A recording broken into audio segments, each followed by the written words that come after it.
ചേട്ടാ, മന്ത്രിസഭ രൂപീകരിച്ച് കുറച്ച് ദിവസങ്ങൾ മാത്രമേ ആയിട്ടുള്ളൂ. പക്ഷെ നമ്മൾ കണ്ടുകൊണ്ടിരിക്കുന്നത് സ്ഥാനക്കയറ്റം ഉണ്ടായിരുന്ന ആളുകളൊക്കെ സ്ഥാനക്കയറ്റത്തിൽ നിന്നും താഴേക്ക് വരുന്നതാണ് കാണുന്നത്. അതായത് ഈ അധികാര കേന്ദ്രങ്ങളിൽ കടിച്ചു തൂങ്ങി കിടന്നവരെ ചുരം കയറ്റുന്നൊരു പരിപാടി, അതിലാണ് ഇപ്പോൾ കണ്ടുകൊണ്ടിരിക്കുന്നത്. അതേപോലെ തന്നെ ചില കാര്യങ്ങളിൽ ഇപ്പോൾ നവീൻ ബാബുവിൻ്റെ കേസ് തന്നെ എടുത്തു നോക്കിക്കഴിഞ്ഞാൽ അത് CBIക്ക് വിടാനുള്ള ഉത്തരവ് വരുന്നു. ഇതൊക്കെ എങ്ങനെയാണ് നോക്കിക്കാണുന്നത്? ഒരു വലിയ മാറ്റമാണോ? വലിയ കാരണം എന്ന് പറഞ്ഞാൽ കഴിഞ്ഞ 10 വർഷമായി കേരളത്തിൽ എന്ത് രീതിയിലുള്ള ഭരണമാണോ നടന്നത്, ആ ഭരണത്തിന്റെ ആനുകൂല്യങ്ങൾ പറ്റിയിരുന്ന ചിലർ, ആ ചിലർക്കുണ്ടാകുന്ന മാറ്റങ്ങൾ അതാണ് ഇപ്പൊ കണ്ടുകൊണ്ടിരിക്കുന്നത്. ഇപ്പൊ ഈ ചുരം കയറ്റി എന്ന് പറയുന്നത് കേരളത്തിലെ ഒരു പോലീസ് ഉദ്യോഗസ്ഥന്റെ കാര്യത്തിലാണ്. കാരണം പിണറായി സർക്കാർ ഭരിക്കുന്ന സമയത്ത് തിരുവനന്തപുരത്തെ സൂപ്പർ DGP എന്ന് പറയുന്ന തരത്തിലാണ് ഈ പൃഥ്വിരാജ് എന്ന് പറഞ്ഞ DSP ഇവിടെ ജോലി ചെയ്തിരുന്നത്. എല്ലാ കാര്യങ്ങളിലും DGPയെ പോലും വെല്ലുന്ന ഇടപെടൽ നടത്തിയിരുന്ന ഒരാൾ. മുഖ്യമന്ത്രിയായിരുന്ന പിണറായി വിജയനെ വിമാനത്തിൽ ആക്രമിച്ച കേസിൽ നമ്മുടെ ശബരിനാഥൻ, യുവ നേതാവായ കോൺഗ്രസ് നേതാവ് ശബരിനാഥനെ അറസ്റ്റ് ചെയ്ത് കോടതിയിൽ ഹാജരാക്കിയ ഒരാൾ, അത്തരത്തിലൊരാളെ ട്രാൻസ്ഫർ ചെയ്തു. ഈ പുതിയ സർക്കാർ വന്നപ്പോൾ സ്ഥലം മാറ്റ ഉത്തരവിറക്കി. എവിടേക്കാണ്? വയനാട്ടിലേക്കാണ്. ഇപ്പൊ അതിലൊരു തമാശയായിട്ട് പറയുന്നത് ട്രെയിൻ ഇല്ലാത്തടത്തേക്ക് ഒരു ഉദ്യോഗസ്ഥനെ മാറ്റിയെന്നാണ്. കാരണം അത്രത്തോളം രാഷ്ട്രീയ ഇടപെടലുകളാണ് ഇവിടെ നടത്തിയിരുന്നത്. തിരിച്ചു വരണമെങ്കിൽ ബസ് വരണം, അല്ലെങ്കിൽ കോഴിക്കോട് വന്ന് ട്രെയിൻ കയറി വരണം. അതാണ് പറഞ്ഞത്, ചുരം കയറ്റി വിട്ടു.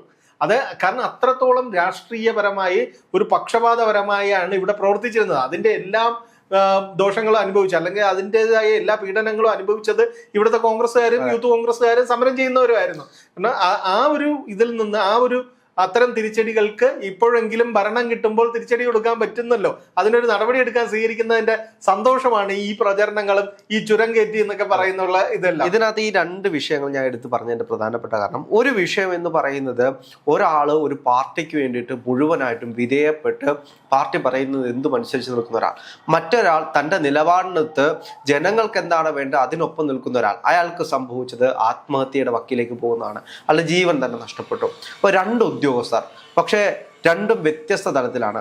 അപ്പോൾ ഇതിനെ നിയമപരമായിട്ട് തന്നെ നേരിടാനാണ് നമ്മുടെ സംസ്ഥാന സർക്കാർ മുന്നോട്ട് പോകുന്നത്. നവീൻ ബാബുവിന്റെ കേസ് എങ്ങനെയായിരിക്കും ഇനി മാറാൻ പോകുന്നത്? നവീൻ ബാബുവിന്റെ കേസ് സംസ്ഥാന സർക്കാർ, ഇപ്പൊ VD സതീശൻ സർക്കാർ വളരെ സീരിയസ് ആയി കാണുന്ന ഒരു കാര്യങ്ങളാണ് എന്നുള്ളതാണ്. കാരണം ഈ സർക്കാർ അധികാരം ഏറ്റിട്ട് വളരെ ചുരുങ്ങിയ ദിവസമേ ആവുന്നുള്ളൂ. അതിനുള്ളിൽ ഒരു കുടുംബം, നവീൻ ബാബുവിന്റെ കുടുംബം ആവശ്യപ്പെട്ട പ്രധാനമായ ഒരു കാര്യം അവ സർക്കാർ അംഗീകരിച്ചു കൊടുക്കുകയാണ്. അതിന്റെ ഉത്തരവ് ഇന്നോ നാളെയോ പുറത്തിറങ്ങും. അത് കഴിഞ്ഞിട്ട് CBI നിലപാടനുസരിച്ചായിരിക്കും ഈ കേസിൽ CBI അന്വേഷണം വരുന്നത്. അതുകൊണ്ട് തന്നെ സർക്കാർ അംഗീകരിക്കുന്നു, നിങ്ങളുടെ ആവശ്യം ഇതാണ്, നിങ്ങൾക്ക് നീതി ലഭിക്കണം, നീതി നൽകണം എന്ന് ഞങ്ങൾ ആഗ്രഹമുണ്ട് എന്നുള്ളൊരു സന്ദേശമാണ് നമ്മൾ നവീൻ ബാബുവിന്റെ കുടുംബത്തിന് സർക്കാർ ചെയ്തത്. അതുപോലെ തന്നെ എടുത്തു പറയേണ്ട ഒരു കാര്യമാണ് കളക്ടർ സ്ഥാനത്ത് നിന്ന് അരുൺ K. വിജയനെ മാറ്റിയത്. കാരണം അന്ന് നവീൻ ബാബുവിനെ ഈ ക്ഷണിക്കപ്പെടാത്ത യാത്രയപ്പ് ചടങ്ങിലേക്ക് വീഡിയോഗ്രാഫറെയും കൂട്ടി അന്നത്തെ ജില്ലാ പഞ്ചായത്ത് പ്രസിഡന്റ് CPM നേതാവുമായിരുന്ന PP ദിവ്യ വന്ന അത്രയും മോശമായ ഭാഷയിൽ ഒരു ഉദ്യോഗസ്ഥനെ, തന്റെ കീഴിൽ ആ നിമിഷം വരെയും പ്രവർത്തിച്ചുകൊണ്ടിരുന്ന ഒരു ഉദ്യോഗസ്ഥനെ അപമാനിച്ചപ്പോൾ ചിരിയോടെ സദസ്സിലിരുന്ന ഒരാളാണ് ഈ കളക്ടർ. ആ കളക്ടർ അതിനുശേഷം ഒരു നടപടി നേരിട്ടില്ല. നവീൻ ബാബുവിന്റെ കുടുംബം അന്ന് തന്നെ പറഞ്ഞാണ് കളക്ടർ ശവസംസ്കാര ചടങ്ങിൽ പങ്കെടുക്കരുതെന്ന്. അതിനുശേഷം ഈ സർക്കാർ അദ്ദേഹത്തിനെതിരെ ഒരു നടപടി എടുത്തില്ല. ആ കളക്ടറെ മാറ്റി, ആ സ്ഥാനത്ത് നിന്ന് മാറ്റി അവിടെ പുതിയൊരാളെ നിയമിച്ചു. അത് സർക്കാർ നൽകുന്ന സന്ദേശമാണ്, ഞങ്ങൾ നിങ്ങൾക്കൊപ്പമല്ല, നിങ്ങൾ കാണിച്ച നീതി നിഷേധത്തിനൊപ്പമാണ് സർക്കാർ. അതുകൊണ്ട് തന്നെയാണ് ഈ കുടുംബം നമ്മുടെ റാന്നി MLA ആയ പഴകുളം മധുവിനൊപ്പം നവീൻ ബാബുവിന്റെ കുടുംബം വന്ന് മുഖ്യമന്ത്രിയെ നിയമസഭയിൽ കാണുന്നു. മുഖ്യമന്ത്രി ഉറപ്പ് നൽകുകയാണ് CBI അന്വേഷണം വരാം. ആ ഉറപ്പ് പാലിക്കാൻ ദിവസങ്ങളൊന്നും എടുത്തില്ല. തൊട്ടടുത്ത ദിവസം തന്നെ സർക്കാർ തീരുമാനമായി പ്രഖ്യാപിക്കുന്നു, നവീൻ ബാബുവിന്റെ കേസിൽ CBI അന്വേഷണത്തിന് ശുപാർശ ചെയ്യാം. അതിന്റെ വിജ്ഞാപനം കൂടെ ഇറങ്ങുന്നു.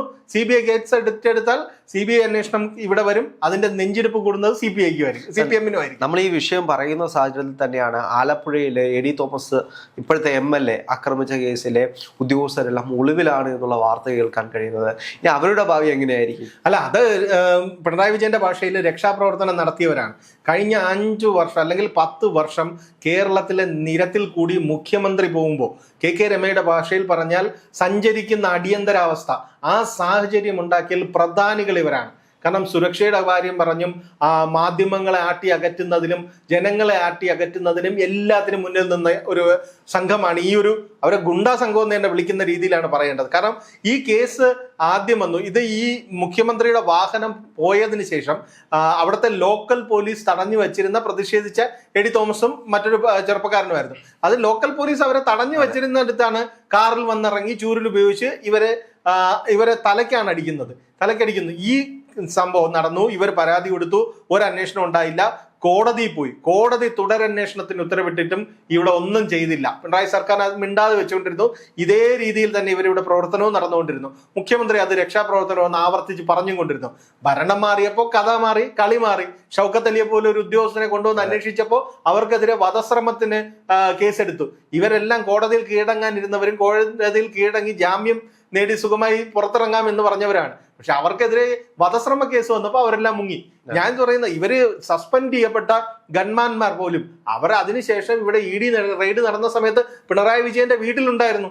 കാരണം അത്രയ്ക്ക് മാത്രം രാഷ്ട്രീയമായി CPM-നൊപ്പവും പിണറായി വിജയനൊപ്പവും നിൽക്കുന്ന ആൾക്കാരാണ് അവർ. അതുകൊണ്ട് തന്നെയാണ് ഈ കേസിൽ കൃത്യമായ അന്വേഷണം, കുറ്റപത്രം നടക്കുക, ഇതെല്ലാം വരുമ്പോൾ ഇവരൊക്കെ എല്ലാം ശിക്ഷ ലഭിക്കുമോ എന്നുള്ളൊരു ഭയമുണ്ട്. കാരണം അത്ര ഗുരുതര വകുപ്പുകളാണ് ഇതിൽ ചുമത്തിയിരിക്കുന്നത്. അതുകൊണ്ടാണ് ഇവരെല്ലാം ഒളിവിൽ കഴിയുന്നത്.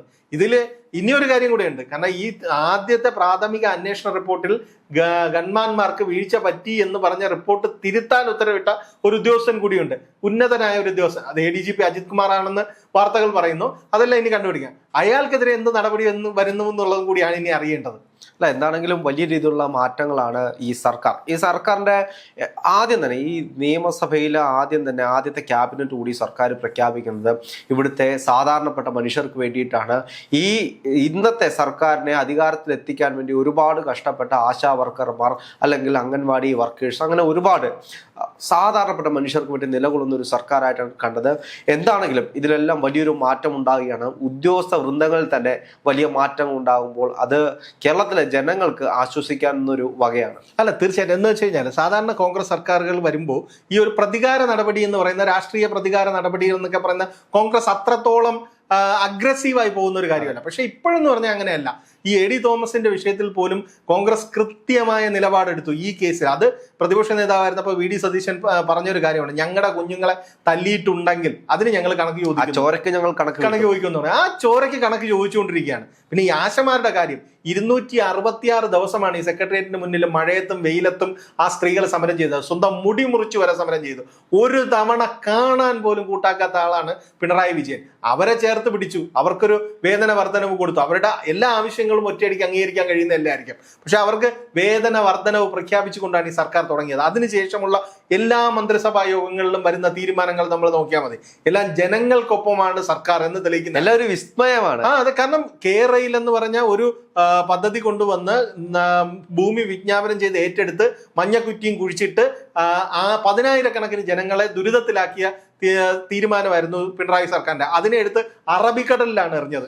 അത് എത്രത്തോളം ജനങ്ങൾക്ക് സ്വീകാര്യമായ നടപടി എന്നുള്ളത് പിണറായി വിജയൻ ആ മേഖലയിൽ പോകുമ്പോൾ അവിടുത്തെ ജനങ്ങൾ എങ്ങനെയായിരിക്കും പിണറായി വിജയനെ ഓടിക്കുന്നതെന്നും സതീശനെ എങ്ങനെയായിരിക്കും ചേർത്ത് പിടിക്കുന്നതെന്നും കണ്ടാൽ മാത്രം മതി. അത്രയ്ക്ക് ജനകീയമായ തീരുമാനമായിരുന്നു അത്.